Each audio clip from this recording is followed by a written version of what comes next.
अस्सलाम वालेकुम। वालेकुम अस्सलाम। मेरा सवाल था, ये जो देवबंदी फिरका है ये कब पैदा हुआ? अरे सवाल आपने ऐसा कर दिया कि पूरी तकरीर करनी पड़ जाएगी। किसी ने आला हजरत से यही पूछा कि देवबंदी कब से है, तो आला हजरत ने एक जुमले में जवाब दिया, जब से मुनाफिक है। समझ रहे हो? चलिए बहरहाल मैं बताता हूँ, 2 मिनट रुक जाइए जरा, मैं किताबें जमा लूं क्योंकि फिर मुझे निकलना है।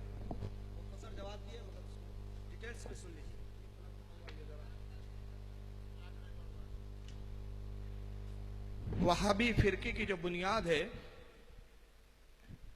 सही बुखारी के अंदर ही हदीस मौजूद है और यही हदीस मिशकात में भी है, मुस्लिम में भी है, बहुत सारी हदीस की किताब में है। हजरत सैयदना अबू हुरैरा रदियल्लाहु ताला से रिवायत है कि रसूलुल्लाह एक मरतबा माल गनीमत तकसीम फरमा रहे हैं।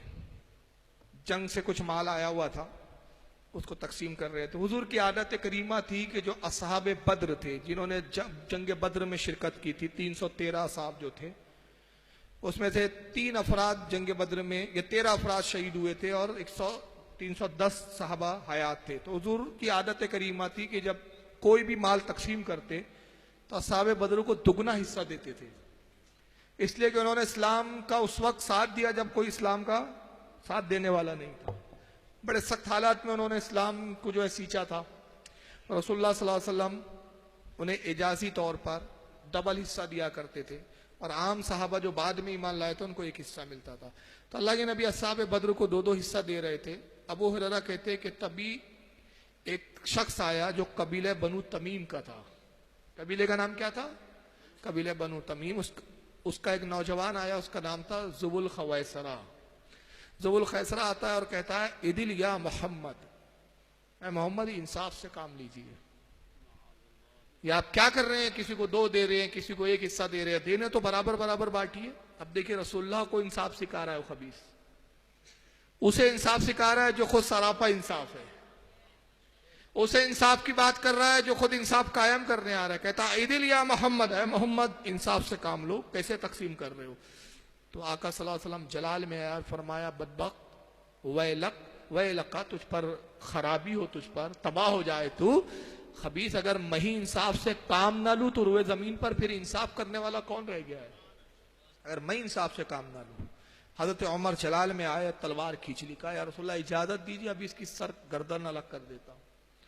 तो नबी ने कहा उमर तलवार म्यान में रख दी, कोई अकेला नहीं है, अगर ये अकेला होता तो मैं इसको कत्ल करवा देता, तो तू मेरी उम्मत से फितने को रोक लेता, मगर ये अकेला नहीं है, ये एक पूरी कौम के साथ है, इस जैसे इसकी कौम में बहुत है, और इस कौम से कुछ लोग निकलेंगे जो दीन की तबलीग करेंगे मगर दीन से उनका ताल्लुक ना होगा। फिर वही अल्फाज है जो पहले हदीस में गुजरे, कुरान पढ़ेंगे मगर हलक से कुरान इनके उतरेगा नहीं, दीन से ऐसे निकल जाएंगे जैसे तीर कमान से निकलता है, यहां तक के कि इनका आखिरी दस्ता, आखिरी गिरोह दज्जाल के साथ खुरूज करेगा।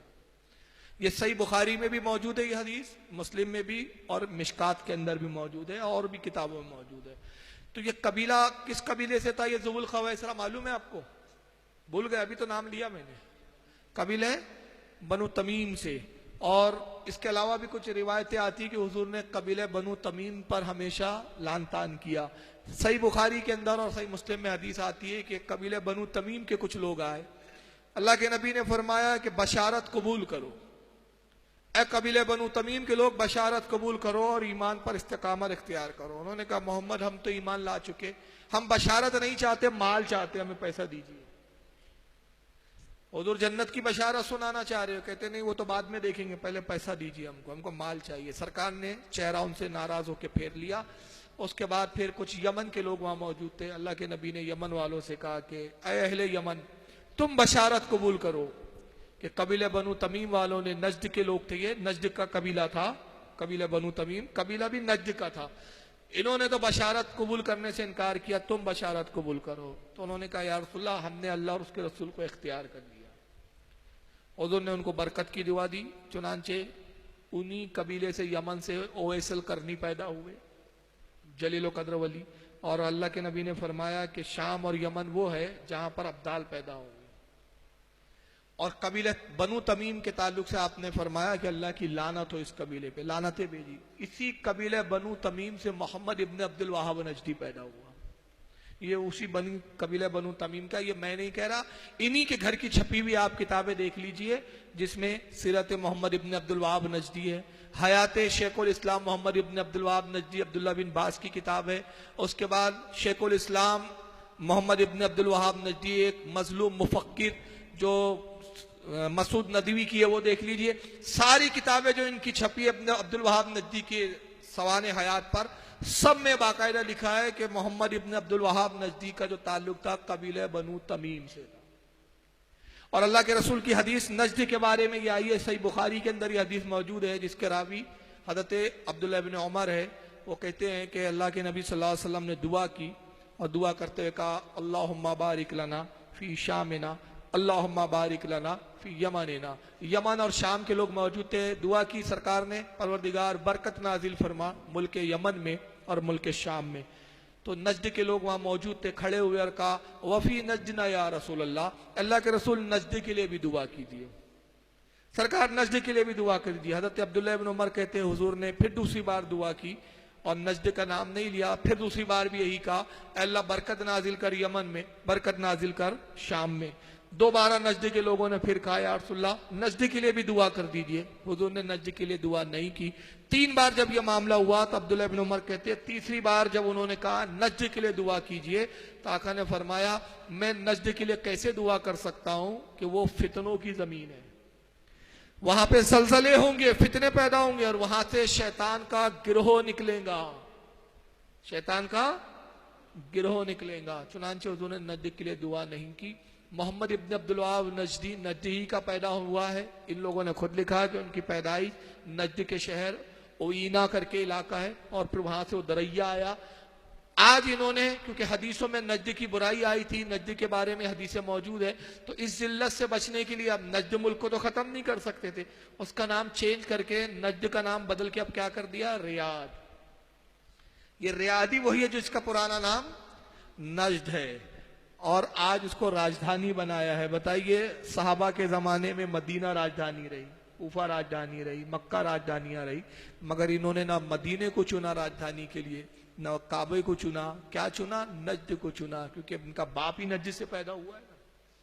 और फिर मोहम्मद इब्न अब्दुल वहाब नजदी के मानने वाले 2 गिरोह में बटे हैं। एक अपने आप को अहले हदीस कहते हैं, जिन्होंने कहा कि हम किसी इमाम की तकलीद नहीं करेंगे, और दूसरे देवबंदी हुए जिन्होंने कहा हम तकलीद तो इमाम आजम की करेंगे मगर अकीदा और नजरिया मोहम्मद इब्न अब्दुल वहाब नजदी वाला रखेंगे। तो वहाबियत की इब्तिदा जो है वो तो जुबुल खवैसरा से हुई, बीच में फिरका खत्म हुआ, तो दोबारा इसकी तजदीद जो है मोहम्मद इब्न अब्दुल वहाब नजदी से हुई, मतलब ये इसकी असल है। और आज यही मोहम्मद इब्न अब्दुल वहाब नजदी को बहुत बड़ा मुस्लिह कहते हैं, बहुत बड़ा शेखुल इस्लाम और मुजद्दिद वगैरह सब कहते हैं, जबकि जितने भी उस दौर के उलमा है सब ने उसके ऊपर कुफ्र के फतवे लगाए। इतना बड़ा खबीस था, कहता था मोहम्मद अल्लाह कि मोहम्मद से बेहतर मेरी लाठी है। किताब तौहीद किताब लिखी है उसने, उसमें कहता है कि मोहम्मद सल्लल्लाहु अलैहि वसल्लम की कब्र की जियारत करना भी जायज नहीं, कि मोहम्मद का रोजा बुत की तरह है। ये सब उसके बातिल अकीदे थे। वल्लाहु आलम सुम्मा रसूल आलम।